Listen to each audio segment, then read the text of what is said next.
Heureux de pouvoir vous partager ce message ce matin. C'est quelque chose qui chemine dans mon cœur depuis quelque temps et qui prend place. Je suis heureux d'entendre tous ces projets, tout ce qui se passe dans l'Église. Mais ce matin, je voudrais commencer par semer une petite graine dans nos cœurs. Et cette graine, c'est la graine de la mission. Que la mission puisse prendre place, se développer et se former dans le cœur de chacun d'entre nous, c'est ma prière ce matin. Et ça fait un moment que je prie pour... en général, je prends l'été, et puis là, ça fait même un peu plus longtemps. Je dis, Seigneur, qu'est-ce que tu veux pour l'Église? C'est quoi? Quels sont tes projets? C'est ça qui m'intéresse. Et cet été, j'ai eu ce mot qui venait sur mon cœur, ce mot « mission ». Et je demande souvent à Dieu de me dire, ok, si tu veux qu'on aille là-dessus, donne-moi quand même quelques petits signes, quelques petites confirmations. Et juste pour les petites anecdotes, c'était marrant d'entendre qu'il y a Dominique qui m'appelle quelques jours plus tard, puis elle me dit, écoute, je travaille là pour ce que Dieu veut pour les jeunes, pour la jeunesse de mon groupe, et j'avais à cœur le mot mission. Qu'est-ce que t'en penses? Ouais, c'est pas mal. Quelques temps plus tard encore, et je vois Jean-René, puis il me dit, écoute, j'avais à cœur de développer l'étape 4, ça fait des années que je dis que je la ferai, et puis là, je sens que c'est le moment de la faire, et c'est l'étape 4, c'est sur la mission. Est-ce que tu m'autorises à ce qu'on travaille ça cette année? Ouais, c'est pas mal. C'est des petits signes, des petits clins d'œil, tiens. Et ne serait-ce que quand j'ai entendu les paroles de ce matin qui ont été données, ça rejoint un peu tout ce que je vais dire dans ma prédication. Donc vraiment, je crois qu'il y a un cœur pour nous qu'on développe la mission. Non pas qu'on n'a jamais abordé ou travaillé sur la mission dans notre Église. Avec tout ce qu'on vous a expliqué ce matin, vous voyez bien qu'on n'est pas resté sans rien faire. On a implanté 2 églises, on a implanté un café, on a fait des cultes alternatifs pendant plus de 15 ans pour les non-chrétiens, etc. On est engagé dans la mission. On a eu plus d'une centaine de baptêmes par ce biais-là. Et gloire à Dieu pour ça. Mais ce que je voudrais nous aider et nous rappeler, peut-être mettre dans nos cœurs ce matin, c'est d'aller plus loin que l'Église qui fait des programmes pour la mission, mais ce sont des disciples, chacun d'entre nous, qui entrent dans la mission, dans le quotidien de sa vie, chaque jour, là où Dieu m'a placé. C'est ça qu'il y a sur mon cœur véritablement. Et je crois que c'est un cran au-dessus, parce que des fois on peut vite se cacher derrière les programmes d'Église. Et dire, oui, on fait, nous, c'est bien. Hein. Mais comment je participe et je suis actif dans la mission, moi, là, dans mon quotidien? C'est ça qui m'intéresse aussi.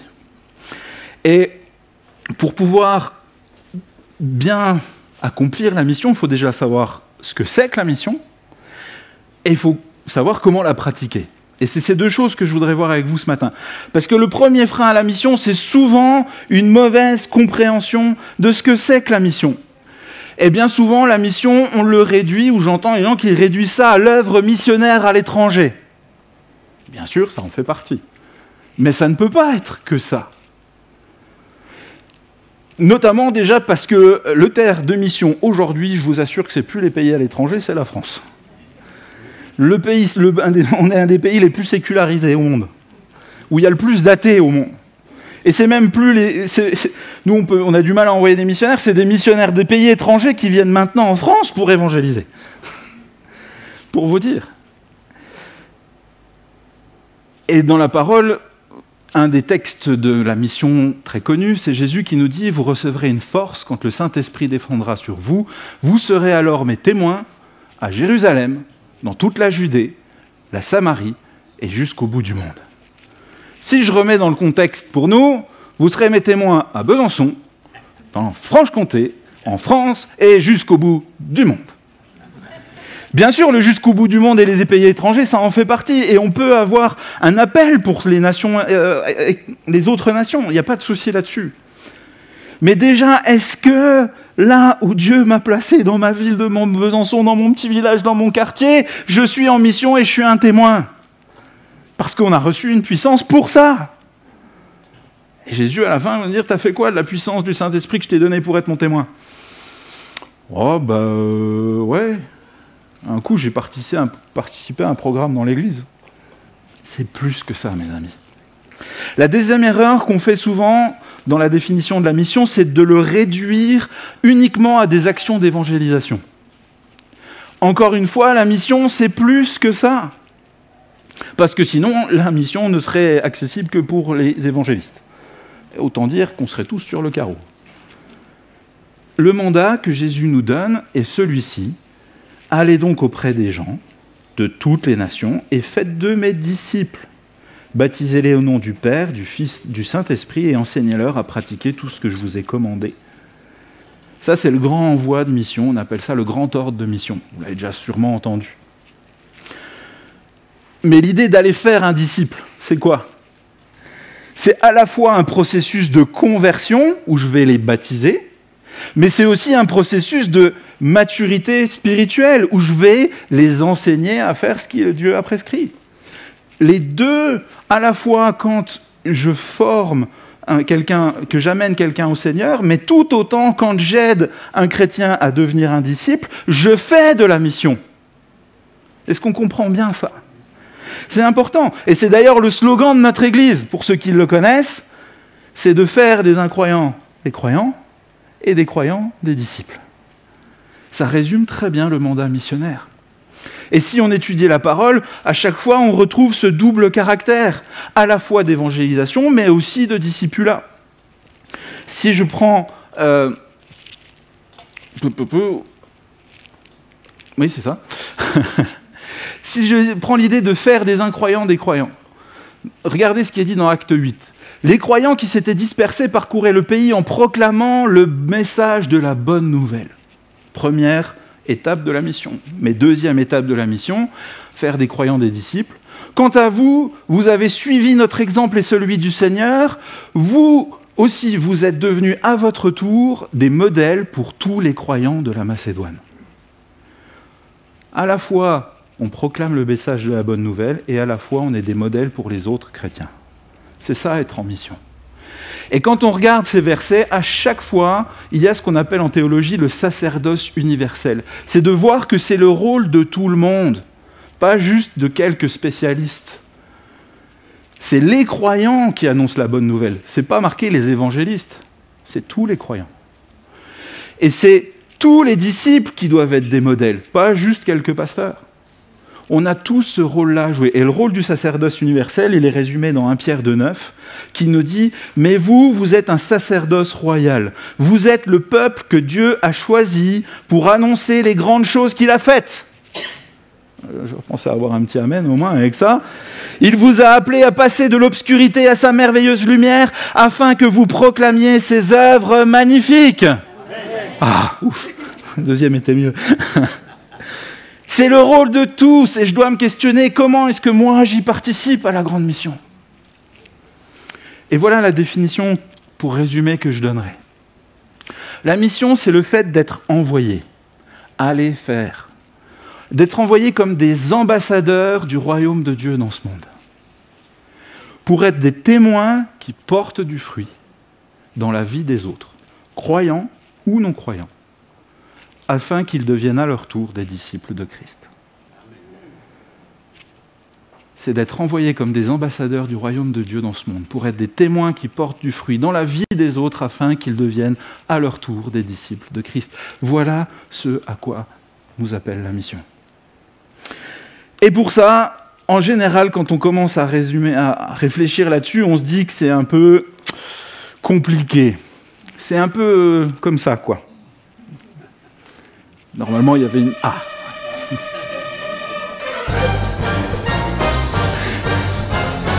C'est une mission impossible. Comment on fait? Comment on va y arriver? C'est trop dur, j'ai peur. Et si je sais pas faire et... Merci Vincent pour la musique. Et on a tous un préconçu et on a peur d'être en mission. On se dit, je vais pas savoir faire. Je sais pas, c'est comme si on avait des blocages intérieurs où on se dit, ça va être trop dur. Mais en réalité, il y a 4 principes simples qui nous aident à rentrer dans la mission qu'on va voir ce matin. Quand on comprend qu'en réalité, la mission efficace, elle se pratique de manière simple, naturelle, dans notre quotidien, où il suffit juste un peu d'amour et un peu de courage de temps en temps pour chercher à bénir les autres. Laissez-moi vous donner quelques petites histoires de gens en mission. C'est l'histoire d'un chrétien qui partage avec sa collègue sur ce qu'il a fait ce week-end. Et le chrétien ose lui dire qu'il a été à l'église et que ça l'a beaucoup encouragé. C'est l'histoire de parents qui, à chaque semaine, prennent le temps pour partager sur la foi et la Bible avec leurs enfants. C'est l'histoire d'une chrétienne qui invite son ami à son baptême et qui, à la suite de cet événement, lui propose de partager sur la foi et de répondre à ses questions. C'est l'histoire d'un chrétien qui voit un jeune converti lâcher petit à petit la foi et qui prend le temps de l'appeler chaque jour pour l'encourager et l'aider à traverser son épreuve.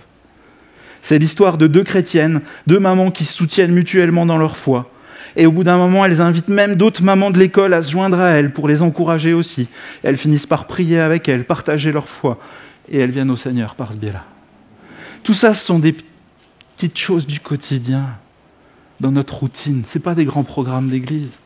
C'est ce qu'on peut faire dans nos relations de tous les jours. Et quand on comprend, derrière ça, on a ces 4 principes. Et ces 4 principes sont résumés dans nos 4 cuisines en réalité. Principe d'adoration, d'évangélisation, d'unité, de sanctification, on va le voir ce matin. Alors comment est-ce que pratiquer la mission, le premier principe pour que la mission puisse prendre place, c'est le principe de l'adoration, du cœur d'adorateur. Et le principe du cœur d'adorateur, c'est une vie qui est centrée sur Dieu plutôt que sur soi. Et c'est peut-être celui-là de point qui est le plus compliqué. Je l'avoue. C'est avec celui-là que j'ai le plus de mal des fois. Mais le plus bel acte d'adoration, c'est pas de chanter des chants le dimanche matin. C'est un cœur qui vibre et qui vit et qui sert le royaume de Dieu. Et j'aime beaucoup ce passage dans Ésaïe qui dit « Je n'ai rien à faire de vos nombreux sacrifices, déclare le Seigneur. Cessez de m'apporter des offrandes, c'est inutile. Cessez vos célébrations à vos idoles, car je n'admets pas un culte mêlé au crime.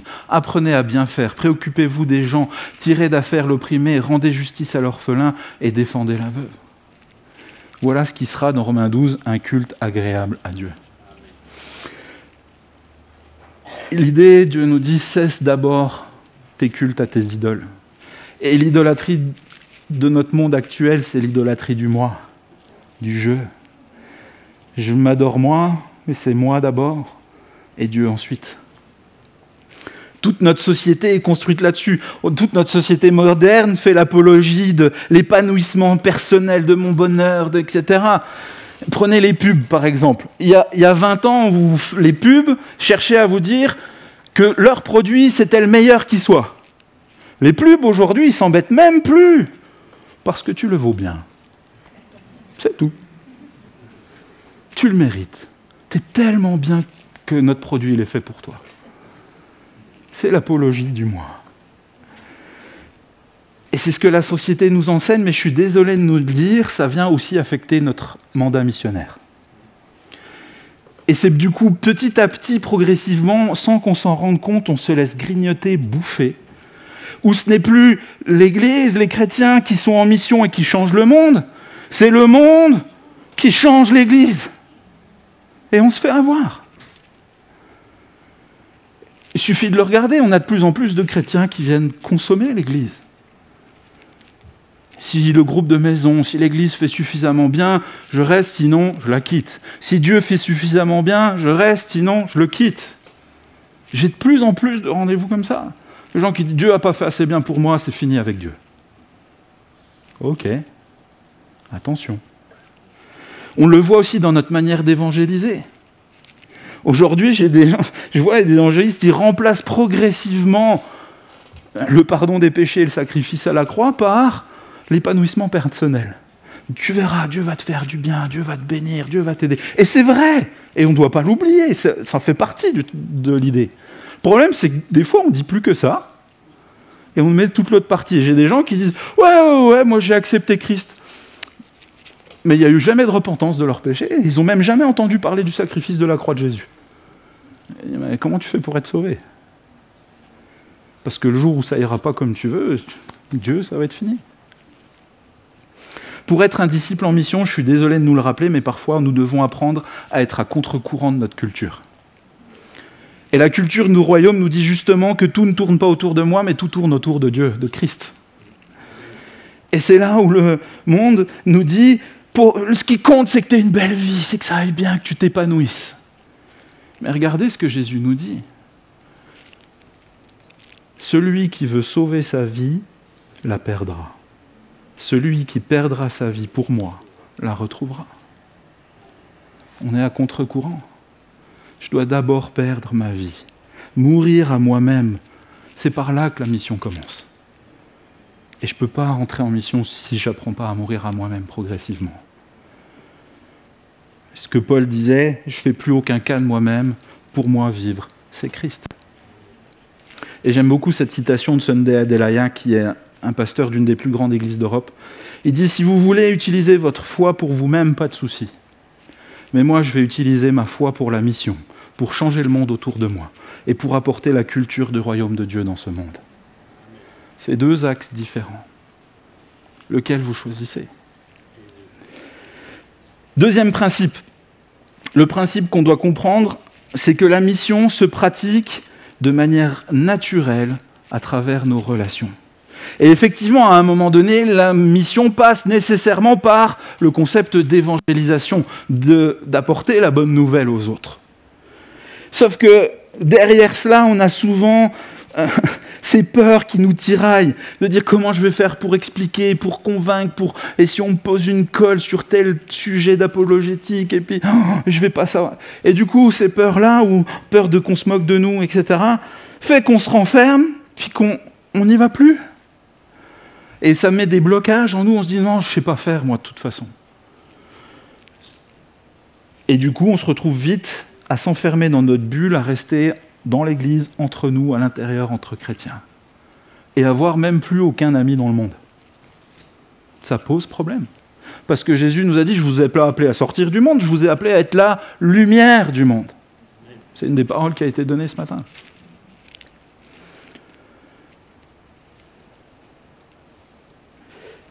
Alors oui, la partie évangélisation de la mission peut parfois nous amener à sortir de notre zone de confort. Et il faut apprendre à le faire. Ça nous demande un peu de courage. Et des fois, il faut prier, Seigneur, donne-moi le courage avec mon voisin. Je n'ai pas encore osé, ça fait 3 semaines que j'essaye. Mais ça ne sort pas. Et je crois que ça fait partie des projets que je voudrais aussi lancer, les réflexions que je voudrais lancer pour nous en termes d'église.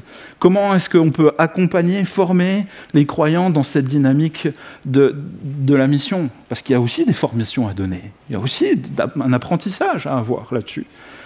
Et ça fait partie notamment de l'idée de l'étape 4. Mais la mission qui porte véritablement des fruits, je vais nous le rappeler, c'est ce qui se fait dans notre quotidien de tous les jours. C'est une manière simple, naturelle, qui se fait à travers des relations sincères. J'aime dans ce passage comment il faisait, là c'est Lévi, c'est Matthieu, il dit « Lévi organisa juste dans sa maison une grande réception en l'honneur de Jésus. De nombreuses personnes étaient à table avec eux et parmi elles, des collecteurs d'impôts. » En gros, il se casse pas la tête, il fait juste une grande bouffe, le gars. Et ça, on sait faire, nous les Français. Ouais. On est bon, on va en avoir une super après d'ailleurs. Et je lisais ce témoignage du pasteur Yonggi Cho. Et il dit ceci, vraiment, ça m'avait amusé. Il dit, il y a une vieille dame dans son église qui avait à cœur les gens de son immeuble et son objectif premier, c'était d'entrer en relation avec eux. Et elle voulait, c'était que ça, c'était son objectif. Et elle s'est mise à monter et descendre les escaliers de l'immeuble pendant toute la journée, à ne faire que ça, afin de pouvoir être en contact et rencontrer les gens de son immeuble. Qui, cela dit en passant, souvent on fuit les voisins. Et à chaque fois, elle les invitait à boire le thé, à venir manger à la maison, et elle les encourageait comme elle pouvait. Si bien petit à petit, les gens venaient manger, boire le thé, elle les encourageait, elle faisait du bien, elle commençait même à prier pour eux, à partager gentiment sa foi comme elle le pouvait, avec ce qu'elle savait. Et elle dit, au bout de quelques années, c'est quasiment toute la cage d'immeuble qui est devenue un groupe de maisons et qui est devenu chrétien. C'est juste une dame avec ce qu'elle a son cœur, de dire je vais entrer en relation avec toi. Si déjà on peut casser les barrières de l'évangélisation, c'est dur. L'évangélisation, c'est juste déjà être en relation avec quelqu'un. Et ça, on sait faire. Et ça, la société, c'est une des choses dont elle a le plus besoin. Et je pense que ça, c'est un deuxième axe de réflexion pour nous en tant qu'Église, que je vais lancer avec les groupes de maison. c'est comment est-ce qu'avec les groupes de maison, dans nos quartiers, dans ces relations du quotidien, on peut entrer et grandir dans la mission. Maintenant, dans ces relations, j'y fais quoi? Parce que si, au bout d'un moment, je fais que de parler de la pluie et du beau temps, ok, c'est une relation, mais il faut que c'est une relation qui amène à la mission. Et il y a deux choses à faire, et c'est les deux dernières cuisines. La première chose à faire dans ces relations, ça va être l'unité. Cette idée d'aimer son prochain. C'est de porter des actions d'amour dans mes relations envers les autres. Et c'est ce que c'est que la cuisinité, aimer son prochain. Et dire, voilà comment je vais juste essayer de te montrer de l'amour, un peu d'attention. Je vous assure que ça, c'est la meilleure méthode dans la mission. Et c'est ce que Jésus nous dit, je vous donne un commandement nouveau. Aimez-vous les uns les autres, comme je vous ai aimés. C'est à cela que nous tous reconnaîtrons que vous êtes mes disciples, si vous avez de l'amour les uns pour les autres. Les uns, c'est les chrétiens. Les autres, c'est les non-chrétiens. Et c'est à tout le monde que je dois apporter de l'amour. Et on doit comprendre que l'amour, ça passe par des actions concrètes. Et ça, c'est ma troisième piste de réflexion pour l'Église qui va prendre place. C'est comment on peut continuer de développer des actions d'amour envers notre prochain. Notamment par le fait de développer Famille à cœur. Parce que c'est un outil excellent pour pouvoir mener des actions d'amour. Et on en a déjà eu plein, et je remercie Impulsion, je remercie le cœur des hommes, le cœur des femmes, les randos, et tout ce qui a pu se faire. Le covoiturage, tout ça, ce sont des actions d'amour qui montrent qu'on prend soin de notre prochain. Et ça fait, je vais vous dire, ça va bien faire 4-5 mois qu'il y a un verset où Dieu ne me laisse pas tranquille avec ça. Et prends soin de la veuve et de l'orphelin. Si vous étudiez l'Ancien Testament, la croissance, la bénédiction du peuple et l'adoration de Dieu, elle est toujours reliée au fait de prendre soin de la veuve et de l'orphelin.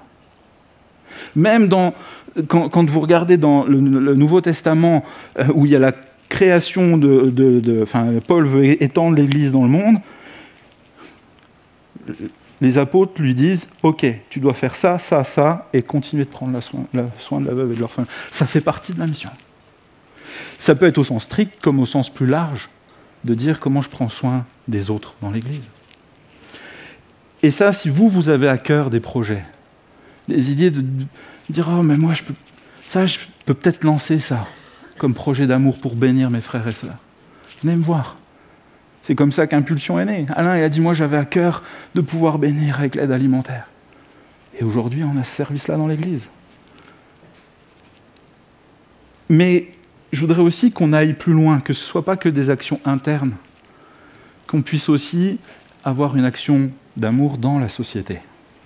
Et on a eu une époque, l'alphabétisation avec la maison de quartier, on a ITK qui va dans les maisons de retraite.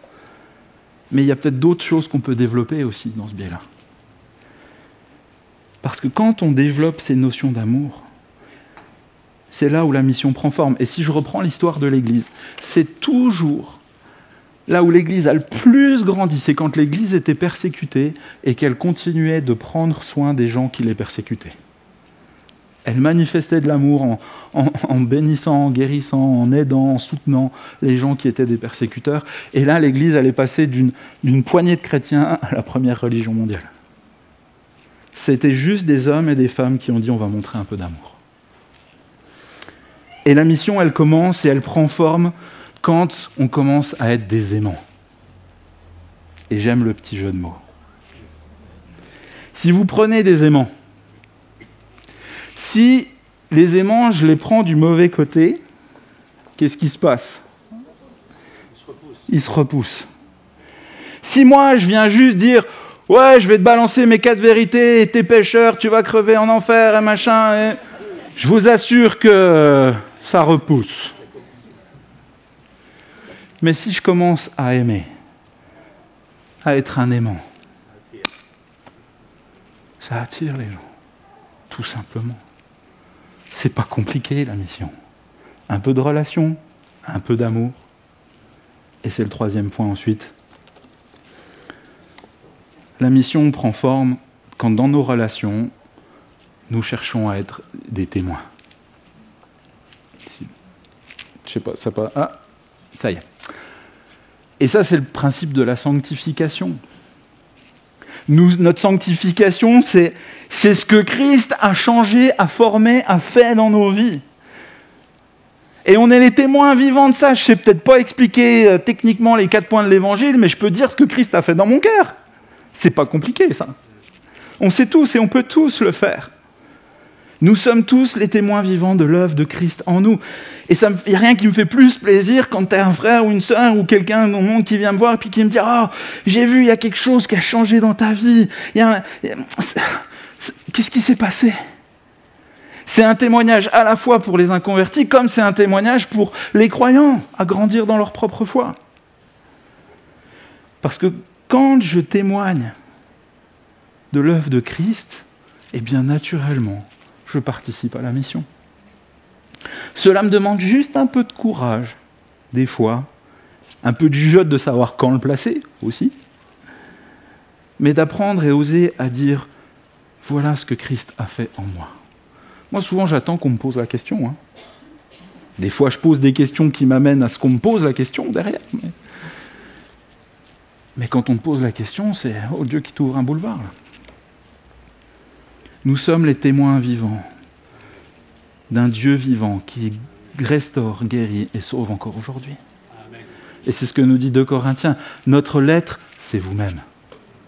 Une lettre écrite dans notre cœur que tout le monde peut connaître et lire. Il est évident que vous êtes une lettre que le Christ a confiée à notre ministère et qu'il nous a fait écrire, non avec de l'encre, mais par l'Esprit de Dieu vivant, non sur des tablettes de pierre, mais sur des tablettes de chair, sur vos cœurs. C'est lui qui nous a rendus capables d'être les serviteurs d'une nouvelle alliance. Voilà, mes amis. Est-ce que la louange peut s'avancer ? 4 principes pour être en mission tout simple. Et un chrétien qui est en mission, et ça c'était une autre parole qui a été donnée ce matin, un chrétien en mission, ça se voit, ça se sent, ça dégage un parfum de bonne odeur. Toujours. Un chrétien en mission, il a toujours un parfum de bonne odeur pour Dieu, pour le monde et pour les autres chrétiens. Parce qu'un chrétien en mission, il a appris à se décentrer de lui-même pour se tourner vers les autres. Un chrétien en mission, il a appris à entrer dans des relations où il cherche à apporter de l'amour et à rendre témoignage de Christ dans sa vie. Et du coup, ça devient un chrétien qui rayonne dans le monde. Les chrétiens en mission, ce sont toujours des gens qui sont contagieux. C'est toujours des gens contagieux. Quand je vois des chrétiens en mission, c'est simple. Ils me font envie, ils me donnent envie d'être près d'eux, de dire « Oh, qu'est-ce qu'il y a en toi ? C'est formidable !» Et ce matin, je veux nous encourager à être des chrétiens en mission contagieux, qui apportent ce parfum de bonne odeur autour d'eux, qui portent du fruit. Et avec l'Église, on va avoir, je le répète, 3 axes de réflexion. Comment l'Église peut devenir une base d'envoi et former la mission, comment l'Église peut développer la mission au sein des groupes de maison et comment l'Église peut développer la mission à travers Famille à cœur et des actions d'amour. Mais on doit avant tout avoir une réflexion personnelle sur mon implication à moi, dans mon quotidien, dans mes relations. Et je voudrais vous poser ces questions ce matin, qu'elles puissent être discutées peut-être en groupe de maison cette semaine. Parce que je crois qu'à peu près tout le monde reprend. Qu'elle puisse être discutée ou réfléchie, priée dessus. La première question, c'est quelles sont mes peurs, mes blocages face ou mes faux raisonnements qui m'empêchent de m'investir dans la mission ? Ne restez pas inactif. Décelez cela. Et on peut prier pour ça, on peut travailler là-dessus. Ensuite, comment est-ce que je vais m'impliquer dans les relations autour de moi, dans la vie de mon quartier, avec mes collègues, dans mes amitiés ou dans ma communauté pour la mission. Parce que ça se fait par des relations toutes simples. Ensuite, comment est-ce que je vais apporter de l'amour de manière intentionnelle dans ces relations ? Et enfin, comment est-ce que ma vie va pouvoir être un témoignage dans la vie des autres ? Si je me pose ces 4 questions, si cette année on travaille tous sur ces 4 questions, qu'on laisse le Saint-Esprit grandir et faire maturer cette petite graine de la mission dans nos cœurs. Je vous assure qu'à la fin de l'année, on pourra dire on est une église de chrétiens contagieux qui portent du fruit pour le royaume de Dieu. Et je voudrais faire un appel ce matin.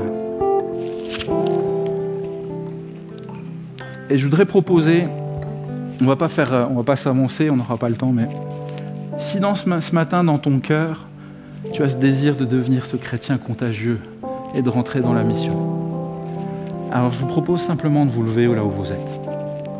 Et même moi, je vais faire l'effort.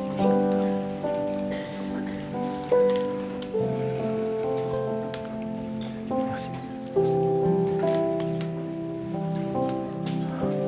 Seigneur,